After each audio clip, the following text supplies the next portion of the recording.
بھی یاد رکھو زندگی گزارنے کا طریقہ ہے کسی کو اپنی مجبوری نہ بناؤ. جب آپ مجبوری بنا لیتے ہو نا کسی کو, آپ کے ہاتھ بن جاتے ہیں, آپ کے ہاتھ بن جاتے ہیں. اور جتنا آپ اپنے آپ کو دوسروں کے سامنے مجبور بناؤ گے, اس زمانے میں اگلا اتنا ہی آپ کو نوچ نوچ کے کھانا شروع کر دے گا, نوچ نوچ کے کھانا شروع کر دے گا. تو یہ ہم صرف فقیر کس کے ہیں؟ اللہ کے. محتاج کس کے ہیں؟ اللہ کے. بس اللہ کے سامنے گڑ گڑاؤ, اللہ کے سامنے ناک رگڑو, اللہ کے سامنے بولو میں محتاج ہوں, میں بھکاری ہوں تیرے در کا. باقی ہر ایک کے سامنے میرے بھائی سر اٹھا کے جینا سیکھ. اور دیکھو مرد کی اللہ نے یہ فطرت رکھی ہے کہ اپنے ماتحتوں کے, آپ کے ماتحت اچھا سلوک کرے نا, آپ 20 گنا بڑھا کے اچھا سلوک کرو ان کے ساتھ. ہمارے حضرت مفتی رشید احمد صاحب رحمہ اللہ تعالیٰ کی طبیعت میں بے انتہا استغنا تھا, بہت استغنا. استغنا سمجھتے ہیں یعنی وہ اپنے آپ کو کسی کا محتاج نہیں بناتے تھے کبھی بھی. لیکن ہم نے دیکھا کہ ہمارے حضرت کی کوئی ذرا سی خدمت کر لینا, حضرت کو پتا چلتا تھا نا یہ دل سے خدمت نہیں کرنا چاہتا, حضرت کبھی بھی خدمت نہیں لیتے تھے اس سے. حضرت فرماتے تھے میرے محسنین صرف میرے ماں باپ ہیں اور میرے استاذ, اس کے علاوہ میں کسی کا احسان نہیں لیتا. ایسا سر اٹھا کے جیے ہمیشہ. لیکن ہم دیکھتے تھے اگر حضرت کی کوئی ذرا سی خدمت کر دے, بہت معمولی سی, اتنی دعائیں دیتے تھے, اتنی دعائیں, ہمیں شرمندگی ہوتی تھی, ہم نے کون سا تیر مار لیا بھائی, یعنی کیا کر لیا ہم نے, اتنی دعائیں, اتنا خوش, اتنا خوش. یہ عزت دار لوگوں کی علامت ہوتی ہے کہ وہ کسی کے محتاج نہیں ہوتے. لیکن کوئی ان پر تھوڑا سا احسان کرے تو رپلائی میں وہ تھوڑا نہیں, وہ بہت زیادہ. کیونکہ احسان کے بدلے میں اگر آپ احسان نہیں کرتے تو اس کو استغنا نہیں کہتے, اس کو تکبر کہتے ہیں. استغنا الگ چیز ہے. دیکھو کچھ لوگ کیا ہوتے ہیں, کسی نے آپ کی خدمت کر دی ہے تو کون سا تیر مار دیا اس نے, ہمیں کسی کی خدمت کی ضرورت نہیں ہے. دیکھنے میں تو لگے گا آپ بہت اونچے ہیں, لیکن یہ اونچے نہیں, آپ کا کھوپڑی کیا ہو گئی ہے, آؤٹ. آپ میں تکبر ہے. بھائی کوئی خدمت ٹھیک ہے, آپ اس کی خدمت کے محتاج نہیں ہیں, لیکن اگر اس نے خدمت کر دی ہے نا تو آپ اس کو رپلائی ایسے دو کہ جیسے آپ کو بہت ہی اچھا لگا ہے, آپ کو ضرورت تھی. ہم نے بڑوں کو دیکھا ہے تھوڑا سا آپ خدمت کریں گے تو رپلائی اس کا بہت اچھا. نبی صلی اللہ علیہ وسلم کی کیا سیرت ہے, حضرت ابو بکر نے نبی کا ساتھ دیا نا تو کوئی نبی پہ احسان کیا بولو نا, کیا ہو گیا بھائی. حضرت ابو بکر نے جب نبی صلی اللہ علیہ وسلم کو لوگوں نے مکہ سے نکالا تو کس نے ساتھ دیا؟ ابو بکر نے. غار میں کون ساتھ تھا؟ ابو بکر. حالانکہ اصل میں یہ نبی کا احسان تھا حضرت ابو بکر پہ. بھائی اس خدمت کی وجہ سے نبی کی تو اللہ نے ویسے ہی مدد کرنی تھی, یہ تو نبی نے ابو بکر کو اپنی خدمت کا موقع دے دیا رضی اللہ عنہ کو, تو یہ نبی کا کس پر احسان ہے؟ ابے بھائی کوئی اتنے پیغمبر کسی کو اپنی خدمت کرنے دے دیں تو یہ تو پیغمبر کا ان پر احسان ہے, جس سے انسان کو عقیدت محبت ہوتی ہے. انسان کہتا ہے نا مجھے آپ تھوڑی سی خدمت کرنے دے دیں, آپ کا مجھ پر بہت بڑا احسان ہوگا, کہتے ہیں نا لوگ, اور باقی سمجھتے بھی ہیں کہ بھائی اس کو ہماری خدمت کی کیا ضرورت ہے. تو قرآن میں اللہ نے فرمایا بھی کہ اگر تم نبی کی مدد نہیں کرو گے, اللہ تو اپنے نبی کی مدد کرے گا, آخری نبی ہے, آپ کا دین تو غالب ہو کے رہے گا. لیکن نبی نے ابو بکر کو کیسا صلہ دیا, فرمایا میں نے ہر شخص کی خدمت کا دنیا میں بدلہ دے دیا ہے سوائے ابو بکر. یہ مبالغہ ہے, ورنہ ایسا کیسے ہو سکتا ہے؟ نبی کی برکت سے ابو بکر کو ایمان ملا, لیکن آپ صلی اللہ علیہ وسلم نے سکھایا ہے. پھر فرمایا لو کنت متخذا خلیلا لاتخذت ابا بکر خلیلا, اگر میں کسی کو جگری دوست بناتا تو ابو بکر کو بناتا. خلیل کا مطلب بہت ہی, فرمایا میرا خلیل اللہ کے سوا کوئی, خلیل بنانے کی اجازت ہوتی ابو بکر کو بناتا. کتنا اپریشیٹ کیا آپ صلی اللہ علیہ وسلم نے. حضرت معاذ ابن جبل, انہوں نے نبی کی خدمت کی, نبی کا ساتھ دیا جنگوں میں, کیسا صلہ نبی نے دیا. آپ صلی اللہ علیہ وسلم نے کیا فرمایا, انی احبک فی اللہ, اے معاذ میں تجھ سے اللہ کے لیے محبت کرتا ہوں. جس سے آپ کو محبت ہونا, صحابہ کو پیغمبر سے کس قدر محبت تھی. پیغمبر کی زبان سے جب یہ لفظ نکلا ہوگا تو صحابی کی کیا کیفیت ہوئی ہوگی آپ سوچو. جب انہوں نے یہ سنا نا تو رونے لگے. تو کیا یہ نبی اپریشیٹ کر رہے ہیں, حوصلہ افزائی کر رہے ہیں. حضرت خالد ابن ولید رضی اللہ تعالیٰ نے جب جنگ جتوائی ہے تو آپ نے کیا فرمایا؟ سیف من سیوف اللہ، اللہ کی تلواروں میں سے ایک تلوار. یہ نبی کی سیرت سے ہمیں پتہ چلتا ہے کہ نبی کے ساتھ کسی نے تھوڑا کیا تو نبی نے رپلائی میں بہت بڑھا کر اس کا بدلہ دیا ہے. تو اس لیے جو خاندانی لوگ ہوتے ہیں نا، عزت دار لوگ ہوتے ہیں، وہ ہمیشہ سر اٹھا کے جیتے ہیں. وہ کسی کی خدمت کے محتاج نہیں ہوتے. وہ سسرال کے جہیز کے محتاج، بولتے کیوں نہیں بھائی، نہیں ہوتے. وہ نہیں کہتے ہمیں یہ چاہیے، صوفہ چاہیے، بیڈ چاہیے، الماری چاہیے، نہ ہمیں کچھ نہیں چاہیے. ہم عزت دار لوگ ہیں بھائی، ہم خرچہ خود اٹھاتے ہیں. لیکن اب ایسا نہیں ہو. لوگ کیا کرتے ہیں، جہیز کے خلاف بیان سن سن کے نا، یہ بھی مارکیٹ میں اس طرح کے لوگ آ رہے ہیں، جہیز کے خلاف بیان سن سن کے ہمیں کچھ نہیں چاہیے، ہمیں نہیں چاہیے، ہمیں نہ گاڑی چاہیے، ہمیں نہ موٹر سائیکل چاہیے، ہمیں نہ گھڑی چاہیے. ہم عزت دار لوگ ہیں، ہم سسرال کے ٹکڑوں پہ پلنے والے لوگ نہیں ہیں. ٹھیک ہے جی، آپ کی شادی ہو گئی، سسر صاحب نے لا کے کوئی گھڑی گفٹ کر دی، ہمیں نہیں چاہیے، ہم عزت دار لوگ ہیں. اب یہ کیا ہو رہی ہے بھائی؟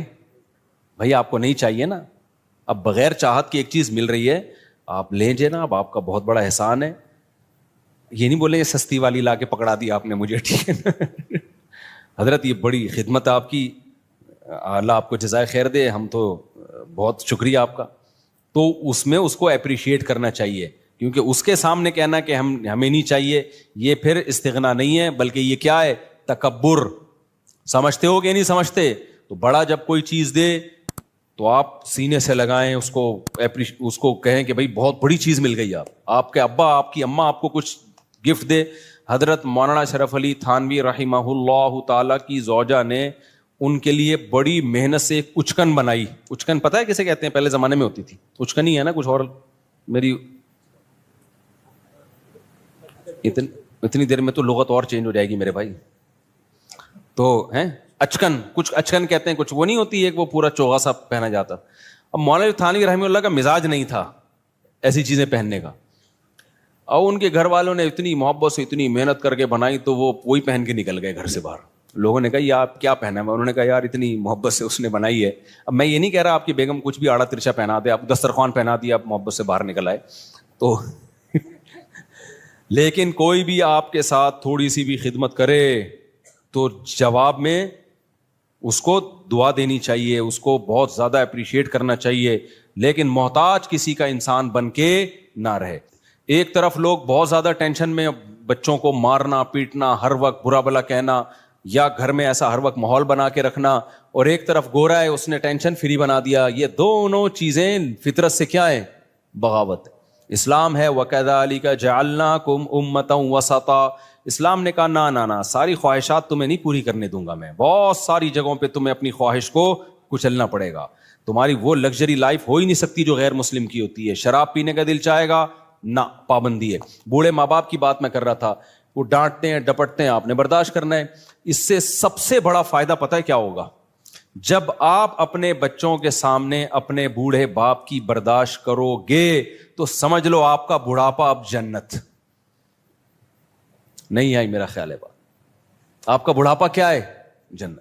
آپ کا بچہ سیکھے گا بھائی ہماری پرمپرا ہے کہ بڑوں کے سامنے آواز. دیکھو میں 1 گھنٹہ تقریر کروں نا کہ باپ کے سامنے مت چیخو، باپ کی خدمت کرو، خدا کی قسم اس کا 1% شاید اثر ہو جائے. لیکن میرا باپ زندہ ہو اور میں اولاد کے سامنے ان کی خدمت کر رہا ہوں اور باپ کی مار برداشت کر رہا ہوں، وہ مجھ پہ ہاتھ اٹھا رہا ہے مگر میں اس کے سامنے آواز اونچی، مار کھا کے بھی میں مسکرا رہا ہوں.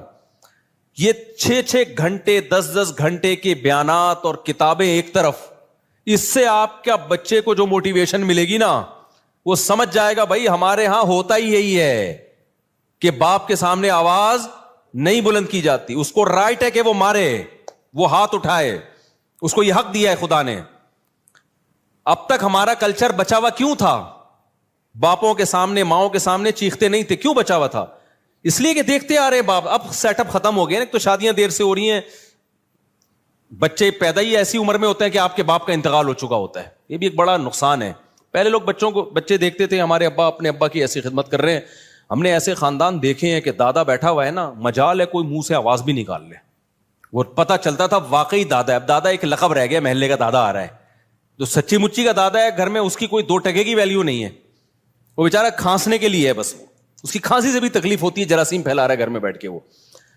تو اسی طرح میرے بھائی, جو عورت شوہر کے سامنے آواز پس رکھتی ہے, اس کی بیٹیاں بھی کیا کرتی ہیں, تبھی کہیں رشتہ لینے کے لیے جایا کرو نا تو یہ دیکھا کرو میری ساس کا میرے سسر کے ساتھ ایٹیٹیوڈ کیسا ہے. یہ بہت امپورٹنٹ بات ہے. اگر وہ ساس اپنے شوہر کی غیبتیں کر رہی ہے اور وہ اب میرے میاں ایسا ہے تو بیوقوف ہے, مجھ سے پوچھو کہاں شادی کرنی ہے کہاں نہیں کرنی, ان کو کیا پتا بیچاروں کو, اور وہ چیخنا چلانا چل رہا ہے, تو سمجھ لو کہ 90% چانس ہے کہ آپ کی بیگم بھی آپ کو طبیعت سے ایک لگایا آپ نے تو آگے سے کیا کتنے لگائے گی, وہ 4 لگیں گے رکھ کے. یہ ہوتا ہے مارکیٹ میں, چلتا ہے. تو یہ تو ماحول ہے بھائی نبی صلی اللہ علیہ وسلم کے. دیکھو میں جب نیا نیا دین کے علم کی طرف آیا نا تو مجھے بہت زیادہ اشکال ہوتے تھے کہ نبی صلی اللہ علیہ وسلم نے ہر چیز زبان سے بتا کے لکھوا کے چلے کیوں نہیں گئے. آپ بتا دے پڑوسیوں کے یہ حقوق ہیں, گھر والوں کے یہ حقوق ہیں, فلانوں کے یہ حقوق ہیں, یہ حقوق ہیں, پوری زندگی ایک مرتب کر کے چلے جاتے. نہ فقہ جو مرتب ہوا ہے نا پیغمبر کی سیرت سے ہوا ہے, پیغمبر سے عمل کروایا گیا ہے. کیونکہ نبی کا کام صرف مسئلہ بتانا نہیں ہے, مسئلے پہ شریعت پہ لوگوں کو چلانا ہے. چلانے کے لیے ضروری ہے کہ صحابہ آپ کو خود چلتا ہوا دیکھیں اس پہ. تبھی تو اللہ نے فرشتے کو نبی بنا کے نہیں بھیجا. فرشتہ اگر نبی بن کے آتا نا تو پتہ ہے کیا کہتا, جب رمضان کا چاند نظر آئے تو روزہ رکھ لینا, اور جب عید کا چاند نظر آئے تو روزے چھوڑ دینا. بس بھائی ہم کہتے ہیں نہ یہ اس کو تو نہ رمضان اس کی صحت پہ کوئی فرق پڑتا ہے نہ شوال, لیکن صحابہ دیکھ رہے ہیں یار نبی صلی اللہ علیہ وسلم کیسے روزے پہ روزے رکھ رہے ہیں. تو جب تک انسان کا عمل سامنے نہیں ہوتا موٹیویشن نہیں ملتی ہے. دیکھو میں ایک اور مثال دیتا ہوں. صلح حدیبیہ کے موقع پہ مشرکین مکہ نے صحابہ کو عمرہ کرنے سے روک دیا. اب عمرے کا احرام باندھا ہوا ہے سب نے. آپ کو مسئلہ پتا ہونا چاہیے کہ جب ہم عمرے کا احرام پہن لیتے ہیں, لبیک اللہم لبیک کہہ دیتے ہیں, تو جب تک طواف اور سعی نہ کر لیں وہ احرام اتارنے کی اجازت بولو نہیں ہے. بالکل ایسے جیسے تکبیر تحریمہ کے لیے نیت باندھ لی نا, تو جب تک 2 رکعتیں پڑھ کے سلام نہیں پھیرو گے آپ کو نیت توڑنے کی اجازت نہیں ہے, گناہ ہے نیت توڑنا. تو ایسے ہی احرام جب ایک دفعہ باندھ لیا جائے نا, تو جب تک عمرہ نہ ہو جائے آپ اس احرام کو نہیں کھول سکتے. تو صحابہ احرام میں بیٹھے ہوئے ہیں, مشرکین نے آپ کو منع کر دیا, معاہدہ کیا کہ بھائی اگلے سال آنا آپ عمرہ کرنے کے, اس سال نہیں کر سکتے آپ. تو اب صحابہ پریشان, پہلے موت پہ بیعت کر چکے ہیں 1400 صحابہ کہ ہم لڑیں گے ان سے. تو موت پہ بیعت بھی ایسے جذبات بنے ہوئے ہیں, بھائی ہم نے تو ان سے لڑنا ہے, موت پہ بیعت کر کے تیار بیٹھے ہوئے لڑائی کے لیے. اب شرطیں ساری کافروں کی مان رہے ہیں, اور پھر مزید شرط یہ کہ عمرہ کرے بغیر احرام بھی کھول دو آپ, یعنی سر منڈالو پہلے ہی اور احرام کھول کے دم دو. تو یہ تو اور ان پہ شاک گزرا کہ بھئی یہ تو ذلت در ذلت در ذلت ہے, ہم کیسے مشرکین کے کہنے پر ہم عمرہ چھوڑ دیں اور سر منڈا کے احرام کھول دیں, یہ تو بڑا مسئلہ ہے. نبی صلی اللہ علیہ وسلم نے صحابہ سے فرمایا بھائی سر منڈاؤ اور احرام کھول دو. کوئی بھی نہیں کھول رہا, ٹھیک ہے نا بھائی, ہم کیسے کر لیں کیسے کر لیں, سب ڈر رہے ہیں کہ بھئی ہم یہ تو عمرے کا احرام باندھا ہوا ہے, ہم دباؤ میں آ کے کیسے کر لیں بھائی. تو آپ صلی اللہ علیہ وسلم پریشان ہو گئے کہ بھائی میں سب کو کہہ رہا ہوں کہ سر منڈا لو اور احرام کھول دو, لیکن کوئی بھی نہیں کر رہا یہ کام. آپ کہہ سکتے ہیں بھائی صحابہ نبی کی نافرمانی کیسے کر رہے ہیں. دیکھیں نبی کی حکم کی 2 حیثیتیں ہوتی ہیں. بعض دفعہ آپ صلی اللہ علیہ وسلم کوئی حکم دے رہے ہوتے ہیں, صحابہ یہ سمجھتے ہیں شاید یہ کوئی سیاسی حکم ہے, یعنی ہماری آسانی کے لیے دیا جا رہا ہے, یہ کوئی واجبی حکم نہیں ہے, ہماری آسانی کے لیے. عزیمت اسی میں ہے کہ عمرہ کیا جائے. ہوتا ہے نا بعض دفعہ آپ کسی کو اجازت دیتے ہیں, چل بھائی چھٹی کر لے تو آج تو چھٹی کر لے. وہ ٹیچر چاہتا ہے کہ سبق ہو لیکن کہتا ہے کر لے چھٹی, تو طالب علم کہتا ہے نہیں سر ہم پڑھیں گے. ایسے ویسے مارکیٹ میں ہے نہیں, لیکن ایک مثال دے رہا ہوں میں. تو اور اتنے اچھے ٹیچر بھی نہیں ہے کہ آپ کا چھٹی کرنے اور کیا نہیں پڑھو, وہ بھی کہتا ہے جا. کراچی میں تو 1 بوند برسنے سے پہلے ہی 1 مہینے کی اسکول کی چھٹیاں ہو جاتی ہیں, ابھی 2-4 بوندیں اور پڑ گئی تو 6 مہینے کی چھٹی. خیر, تو نبی صلی اللہ علیہ وسلم کو پھر حضرت صفیہ نے مشورہ دیا, آپ کی زوجہ نے فرمایا یا رسول اللہ آپ ان لوگوں کو آرڈر نہ کریں, آپ سر منڈا لیں احرام کھول لیں بس. تو نبی صلی اللہ علیہ وسلم نے کیا کیا, سر منڈایا, احرام کھول دیا اپنا. جیسے ہی نبی نے کیا سب نے سر منڈا کے کیا کر لیا. اس سے پتا چلتا ہے نبی کی بھی اسپیچ اثر نہیں کر رہی ہے. آپ پریشان ہو گئے بھائی یہ مان کیوں نہیں رہے میری بات. لیکن جیسے ہی عمل کیا ہے نا, ایک دفعہ بھی, اور مشورہ کس نے, آپ کی زوجہ نے دیا کہ حضرت صفیہ نے, کہ آپ نہ بولیں لوگوں کو, آپ صرف یہ کام کر لیں, آپ سر منڈا لیں اپنا اور آپ احرام کھول دیں. جیسے ہی کیا سب نے فوراً. تو اس سے صاف پتہ چلتا ہے بھائی, آپ ایک ایک دو دو گھنٹے کی تقریریں کرتے رہیں, اثر نہیں ہوتا. آپ اپنے گھر کا ماحول بنانا چاہتے ہو نا, خود کیا بن جاؤ, انسان کے بچے بن جاؤ, صحیح ہے نا, ماحول آہستہ آہستہ سیٹنگ پہ آنا شروع ہو جائے گا. اپنے بڑوں کی خدمت کر کے دکھاؤ, اپنے بڑوں کو رسپیکٹ دو, اپنے بڑوں کا احترام کرو. آج ہو کیا رہا ہے, مائیں اپنے بچوں کے سامنے نا بچوں کے چاچو کی غیبتیں کر رہی ہوتی ہیں. تمہارا تو چاچو ایسا ہے, تمہارا تو باپ ایسا ہے, تمہارے باپ سے. ایک صاحب مجھے کہنے لگے 40 سال ہو گئے میں یہ اپنی بیگم کی خدمت کرتے ہوئے, بیگم بچوں کے سامنے کہہ رہی تھی تیرے باپ نے ہمیں دیا کیا ہے. اچھا بس ختم کر, تمہارے باپ نے جو ہے نا کیا ہمیں کچھ بھی نہیں. تو میں نے کہا پھر آپ کیا جواب دیتے ہیں؟ کہہ رہے میں کہتا ہوں میں معذرت چاہتا ہوں بیگم, میں آپ کی صحیح خدمت, کیونکہ اگر وہ بچوں کے سامنے کہہ دے نا کہ یہ غلط کہہ رہی ہے تو ایک جنگ چھڑ جائے گی. کیا ہو جائے گا؟ بچے دیکھیں گے اماں ابا ہمارے دونوں کیا ہیں, فائٹر ہیں. تو وہ صاحب کہتے ہیں میں فائٹ سے بچنے کے لیے کیا کہتا ہوں کہ ایکسکیوز کرتا ہوں, میں نے 40 سال آپ کی خدمت جیسی خدمت کرنی چاہیے تھی کائنڈلی میں وہ خدمت نہیں کر سکا. تو اب پتہ نہیں کون اس میں صحیح تھا کون غلط تھا, واللہ عالم. بہرحال تو مائیں بعض دفعہ یہ کر رہی ہوتی ہیں بچوں کو باپ کے بارے میں, تمہارا باپ ایسا, تمہاری, اور باپ بعض دفعہ ماں کے بارے میں, تمہاری ماں ایسی. تو خوب سمجھ لو یہ بچہ نہ باپ کا رہے گا اور نہ ماں کا رہے گا. مائیں سمجھ رہی ہوتی ہیں. یار ایک اور واقعہ میرے سامنے آیا ہے, خون کے آنسو رونے کا دل کرتا ہے.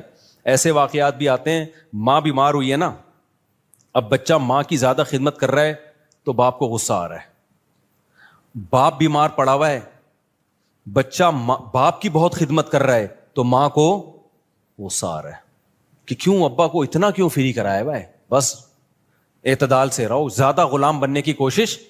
یار تو اپنا بڑھاپا دیکھ لے بھائی. جو بچہ تیرے شوہر کی خدمت کر رہا ہے بیماری میں, جس کو تو کہہ رہی ہے مکھن لگا رہا ہے, چاپلوسی کر رہا ہے, چمچا بنا ہوا ہے, تو خوش ہونا چاہیے کہ کل وہ تیری بھی کرے گا ایسی خدمت. اس کو اس سے باغی بنا رہی ہیں. کتنا بڑا جرم ہے یار, کیسے بے وقوف لوگ ہیں کہ نہیں ہے.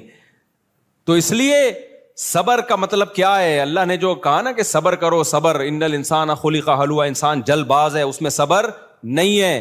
تو یہ جو غیر مسلموں میں بے صبری پیدا ہوئی ہے نا, خودکشیاں, وجہ اس کی ہے کہ ان کی زندگی میں پابندیاں ختم. جب پابندیاں ختم تو یہ ان میں صبر کا مادہ ہی ختم ہو جاتا ہے.